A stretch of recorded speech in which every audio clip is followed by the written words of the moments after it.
Hello friends, welcome to Ranji kitchen. இன்றைக்கி நம்ம வீடியோவில் நல்ல சூப்பராக வெயிலுக்கு இதமாக எப்படி ஐஸ்கிரீம் பண்ணுறது அப்படின்னு தான் பார்க்க போகிறோம். அதுவும் பால், மைதா மாவு, சர்க்கரையை வச்சு ரொம்ப ஈஸியான மெத்தடில் எல்லாருமே பண்ணுற மாதிரி வீட்டில் இருக்கிற பொருளை வச்சு மட்டும் நம்ம எப்படி ஐஸ்கிரீம் பண்ணுறது அப்படின்னு தான் பார்க்க போகிறோம். அதுக்கு முன்னாடி நம்ம சேனலை சப்ஸ்கிரைப் பண்ணாதவங்க மறக்காமல் சப்ஸ்கிரைப் பண்ணிக்கோங்க. ஃபஸ்ட்டு இந்த ஐஸ்கிரீம் பண்ணுறதுக்கு நான் ஒரு 1/4 லிட்டர் பால் எடுத்திருக்கேன். அப்புறம் கொஞ்சம் மைதா மாவு எடுத்திருக்கேன். பாருங்கள், 1/4 லிட்டர் பால் எடுத்து வச்சாச்சு. அதுக்கப்புறம் ஒரு 1.5 ஸ்பூன் அளவுக்கு மைதா மாவு எடுத்துக்கோங்க. அதை வந்து நல்லா கட்டி இல்லாமல் தண்ணி ஊற்றி நல்லா கரைச்சி எடுத்து வச்சுக்கணும். நம்ம பாருங்கள், இந்த மைதா மாவில் நான் கொஞ்சமாக தண்ணி ஊற்றி, ரொம்ப இந்த சுடுதண்ணியெல்லாம் ஊற்றிடாமல் கொஞ்சம் நல்லா ஜில்லுன்னு இருக்க மாதிரி கூட தண்ணி ஊற்றிக்கிங்க. இல்லை நார்மலாக தண்ணி வந்து சூடாக மட்டும் இருக்கக்கூடாது, தண்ணி சூடாக இல்லாமல் நல்லா பார்த்துக்குங்க. அதுக்கப்புறமா ஒரு 5-6 ஸ்பூன் அளவுக்கு சர்க்கரை போட்டிருக்கேன் நான்.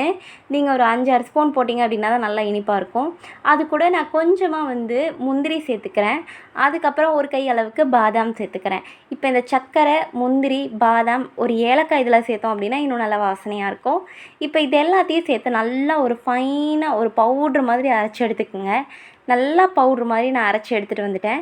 இப்போ நம்ம எடுத்து வச்சுருக்கோம் இல்லையா பால், அந்த பாலை நல்லா வந்து பொங்க வைக்கணும். நம்ம அதாவது நார்மலாக நம்ம டீ போடுறதுக்கு பொங்க வைப்போம் இல்லையா, அந்த மாதிரி பால் வந்து பொங்குனதும் என்ன பண்ணுறீங்க அப்படின்னா, நல்லா பொங்குனதுக்கு அப்புறமா அடுப்பை சிம்மில் வச்சுட்டு நல்லா நம்ம மைதா மாவை கரைச்சி எடுத்து வச்சுருக்கோம் இல்லையா, அதை அப்படியே அந்த பாலில் சேர்த்துடணும். அந்த பாலில் சேர்த்துட்டு இதை லைட்டாக நீங்கள் கிண்டி விடுங்க. இப்போ இதை நல்லா நம்ம கிண்டி விட்டுறலாம். இந்த பால் வந்து இது கூட எப்படி இருக்கணும் அப்படின்னா, இந்த நம்ம அரைச்சி வச்சுருக்கோம் இல்லையா பவுட்ரு, அதையும் சேர்த்து கிண்டும்போது கொஞ்சம் திக்னஸ்ஸாக வரும் நமக்கு. ஸோ நல்லா திக்னஸ் ஆகிற வரைக்கும் நம்ம கிண்டிக்கலாம். ரொம்ப திக்காகவும் இல்லாமல் ரொம்ப தண்ணியாகவும் இல்லாமல் ஒரு மீடியமான ஒரு ஸ்டேஜ் வரும். இப்போ நான் உங்களுக்கு அந்த மீடியமான ஒரு ஸ்டேஜை காட்டுறேன். அது வரைக்கும் நம்ம நல்லா கிண்டிகிட்டே இருக்கணும். இது கூட லைட்டாக வெனிலா எசன்ஸ் ஊற்றிங்க அப்படின்னா நல்லா வெனிலா ஐஸ்கிரீம் சூப்பராக இருக்கும். அதனால நான் கொஞ்சமாக எசன்ஸ் ஊற்றிருக்கேன். ஒரு 1/4 ஸ்பூன் அளவுக்கு ஊற்றினாலே போதும். ரொம்ப இதுக்கு ஊற்ற தேவையில்ல. பாருங்கள், நல்லா திக்னஸ் வந்துருச்சா? இந்த அளவுக்கு தான் இருக்கணும் திக்னஸ். பார்த்தீங்களா? ரொம்ப திக்காகவும் இல்லாமல் ரொம்ப தண்ணியாகவும் இல்லாமல் நல்ல ஒரு மீடியமான ஒரு லெவலில் வந்திருக்கு. இப்போ இதை நல்லா நம்ம ஆற வச்சிடலாம். ஆறுனதும் இன்னும் கொஞ்சம் திக்காயிரும்.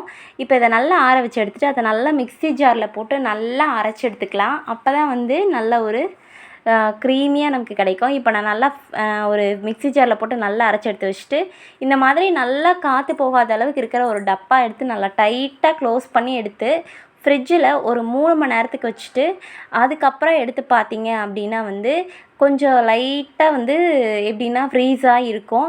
இப்போ வந்து 3 மணி நேரம் கழிச்சு இந்த மாதிரி தான் இருக்கும். இதை வந்து நீங்கள் என்ன பண்ணுறீங்க அப்படின்னா, இதை மறுபடியும் ஒன்ஸ் எடுத்து இதை மிக்ஸி ஜாரில் போட்டு நல்லா ஒரு ஃபைன் பேஸ்ட்டாக அரைச்சி மறுபடியும் ஊற்றி வச்சுட்டு 8 மணி நேரம் கழித்து பார்த்தீங்க அப்படின்னா இந்த மாதிரி சூப்பரான ஒரு ஐஸ்கிரீம் க்ரீமியாக ரெடி ஆகிடும்.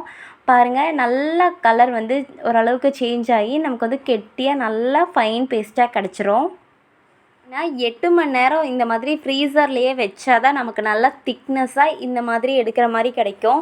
அப்போ தான் வந்து உங்களுக்கு பர்ஃபெக்டாக அந்த ஐஸ்கிரீமோட பதத்துக்கு நமக்கு வந்திருக்கும். ஸோ வந்து 8 மணி நேரத்துக்கு ஃபுல்லாக அந்த அரைச்சி நல்லா எடுத்து வச்சு ஃப்ரீசர்லேயே வச்சுட்டு அதுக்கப்புறம் எடுத்து சாப்பிட்டு பாருங்கள். ரொம்ப ஒரு சாஃப்டாக க்ரீமியாக ஐஸ்கிரீம் ரெடி ஆகிடும்.